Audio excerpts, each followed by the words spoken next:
It's The Big Show with me, Alex Belfield, talking to the biggest stars, and they come no bigger than Michael Ball. How are you? True at the moment. No, we're not talking weight. You're still delicious, and you must stop putting yourself up because the ladies still love you. It doesn't matter. No, well, the secret is if you say it before everyone else does, it takes away the sting. Because, you know, I have put on weight for this, and I'm allowed to, and I'm force-fed donuts to be in it. But it's absolutely true. If you are the first to acknowledge your slight foibles and your weaknesses, then it takes the sting out of other people. The other thing is, though, you've still got those cute boy looks that the ladies seem to like. You see, I'm clinically obese and don't have that. Imagine. But you're not clinically obese, and I genuinely am. As far as the boys' good looks, that's certainly not true anymore. Are you loving this role still? Because you've been in this for about 400 years now, I think, here at the Hairspray. And Hairspray is one of the greatest shows ever because it's fun, it's upbeat, it gets on with it. You're not in the theatre for 17 hours. You can go to the pub afterwards, and you get to wear a frock. Yeah, so you've just about summed it up. I've decided to stay on. We haven't officially announced it, but what the hell? I am staying on. Might as well hear it here first, certainly until April. And I've never, ever, and I've been involved with some amazing shows, I've never been so fulfilled doing a show on every level. And I don't know if that has anything to do with wearing a frock. Maybe it does, but certainly personally and professionally, I've found it the most fabulous experience. I love the people I'm working with.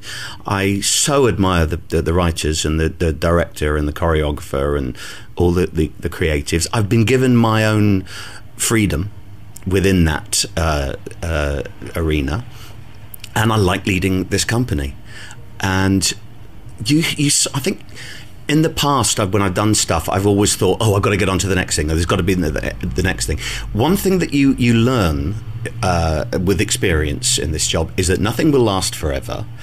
And don't be too quick to throw it away, because you have to sometimes take time to relish what you're doing.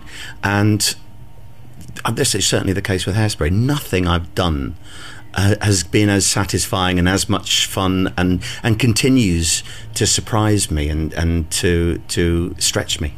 We've been talking now for nearly 10 years on and off about different projects you've been in, and I get to see theatre like you do with Ball on Broadway.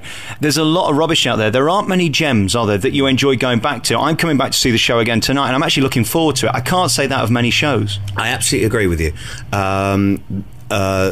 are and those shows that people do keep coming back to are the great shows. You know, people will keep going back to Les Mis, keep coming back to Phantom of the Opera, to Blood Brothers, to Chicago, and so on. And these are great shows. And I really do think that if they play it right, as Hairspray has been such a success on Broadway, it's now in its 7th year, I think, they could have the same thing here. You know, you cast it right, you pitch it right, you find it's got its little niche, and it's such a well-constructed show, and it's right for now. It's right for today's audiences. So yeah, I absolutely agree. There are very few shows that you come out and you think, do you know what? I'd really love to see that again. And it's it's the same feeling for us in the cast. You sort of truck along doing your show, and then you come to the end, and there's this ovation. Last night, I'm not joking. Last night, we don't know why it happened, where it came from, but it was like the opening night, from the get-go, from the moment that the orchestra started playing the overture. The audience were up.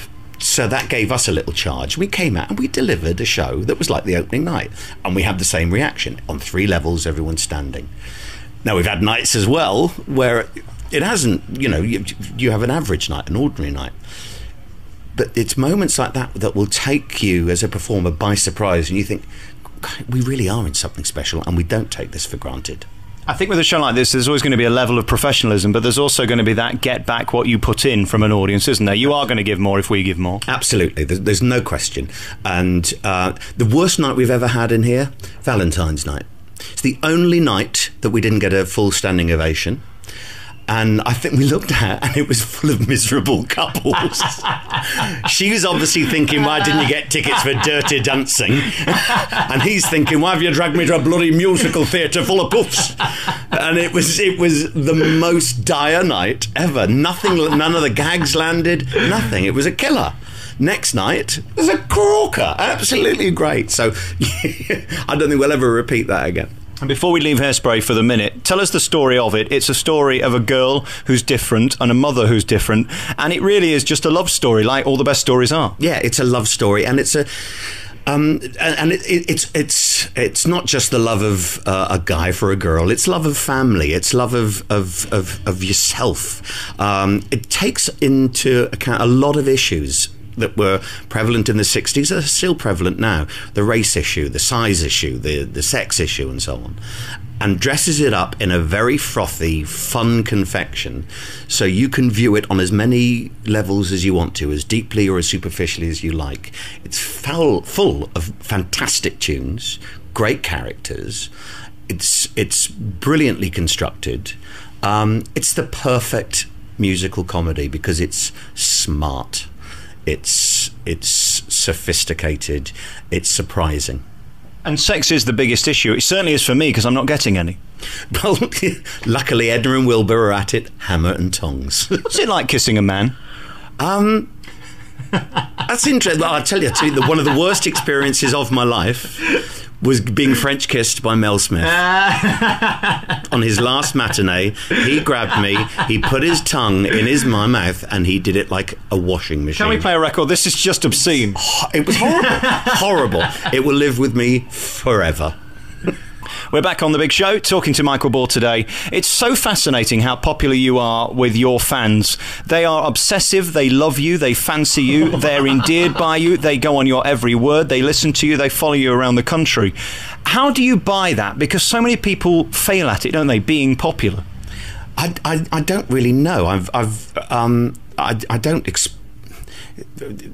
You would think from what you just said that I'd actually gone out of my way to try and make this happen. I don't try and exploit fans or anything. I just am myself with them. When I come into the stage door, there are people who are there a lot waiting for me, and when I come out, and I'll always stop and have a word if I've got time and so on. It's never, I don't know, some people would say, is it spooky that you see the same faces time after time? And it isn't. It's just kind of how things are now. It's kind of like a family feeling, and no one is too obsessive and oversteps the mark. It's just nice that people like what I do. It's kind of safe, I suppose. It can be kind of edgy. I think the work that I do, unless you've been to all of the shows and been to the concerts and been to the one-man show and stuff, that you possibly would have a misconception about what goes on in them and what the content of them is, and how much they've changed and what the different stuff that I do.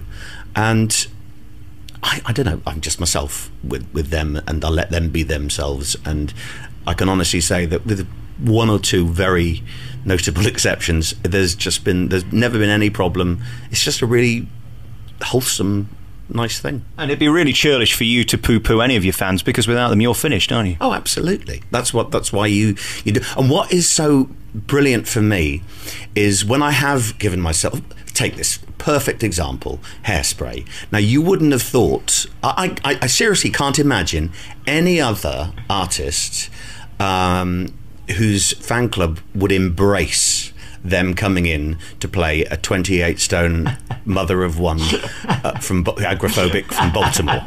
Can you imagine Cliff's or Barry Manilow's or anyone these? And they do. They go, you know what? You must go and do these things. Stretch yourself. Find new ways to entertain. And that gives you a real, I don't know, feeling of strength to know that you have those people who are behind what you do and will embrace anything new. They'll be really honest if they don't like it, as has always been the case, and that's fine as well. But they give me wings. I just want to talk about your palatial dressing room. This isn't showbiz enough for Michael Ball. It rubbish. This is the worst theatre in the West End. There's no question about it. It was, and we've done a lot of work here to bring it up to scratch. The front is lovely. The front of house, the stage, the auditorium, I love it. But backstage is without doubt travesty. And I've managed to get it redecorated throughout. Got showers organised for when we came in. The boys and girls dressing rooms didn't have showers in them. It was just horrible. We had a plague of mice. But as far as rooms go, this room was actually 2 dressing rooms. Who were the lot? It was turned into 2 dressing rooms when they did Follies here. So the room we're sitting in now is where Diana Rigg dressed, and next door is where Julia Mackenzie dressed. And I've been really selfish and nabbed them both. Well, you're twice the man they are, I suppose. Exactly. This isn't up to your standard. No, it's not. But what can you do? It ain't the Palladium. Palladium. It was bigger than my first flat. It really was. It was amazing. Ladies and gentlemen, please can we have full company to the stage for your warm-up? Full company to the stage for your warm-up. They can wait for me. Absolutely. You're the start. We'll play a piece of music, come back with our remaining moments with Michael Ball. We're back on your favourite local radio station with Michael Ball. You got a new radio show on Radio 2, which is going gangbusters, and what a refreshing show it is. It's just you with a microphone talking to people. What is interesting about the stars that you speak to is they know you. Does that ever become normal? Do you know what? Absolutely. It's why I think I get the interviews that I do, and people... Okay, here we are. You're sitting there, and you're interviewing me. You're probably the only person who's interviewed me without notes in front of them, who doesn't look down during an interview at questions. That's exactly what I do. When whoever's coming on, I'll do all the prep. I'll read through biography and do all the work, but then I don't have fixed questions in my head. I then just chat to somebody, and there are obvious things to ask and so on. The most important thing when you're having a conversation is eye contact. It's what it's all about, isn't it? It's not really very difficult, this job, is it? Let's be honest. No, it's not difficult unless you have an agenda.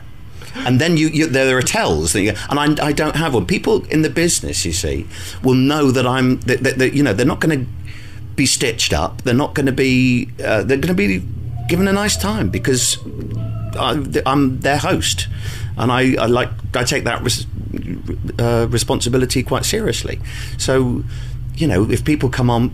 Everyone, Francesca Annis came on. They said, well, you're going to ask her about Ralph Fiennes, aren't you? Well, no, I'm not, actually. It's none of my business.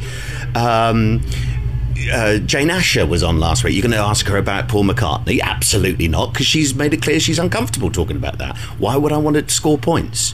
So I'm not interested in that, but I think that because I've done what I've done in this side of the business, on the actual performing side and so on, that there's an ease with the people I talk to. Dustin Hoffman, great example. He had been obviously primed about who I was and was fantastic. It started off very tense and then eventually wouldn't shut up, and we ruined the junket for everybody else coming to talk to him because he was going, no, we're carrying on talking for a bit. And I got in a lot of trouble for that. I'm about to get in the same trouble because you're meant to be on stage. I don't care about you. I'm on the poster, love. They can't do anything to me. So yeah, I love doing the show. I like the fact that I get to review do the newspaper reviews, do the arts roundup, and just talk to people. And and get to play silly music. And you don't even have to wear a frock. I don't have to, no, but obviously I choose to. I normally do a very nice peach caftan. It's interesting, though, what you say, because it's true. We can all get the first interview, but if you want to ask them back again, you can't do that for very long, can you? The clever dick act. Yeah. I'm not Jonathan Ross. I don't get people on so that I can talk about myself. But normally they're very nice and they'll do it for me anyway. And I'm not there to use them as a spar. It's just it's different. Radio is very different from television because you're right up against someone's ear in someone's house, and it's far more casual. So it's I don't know. It's a nice thing. It's a privilege to do something like that. All right, before we go, we've got loads of questions from your fans. Alana in Liverpool says, what are you most proud of?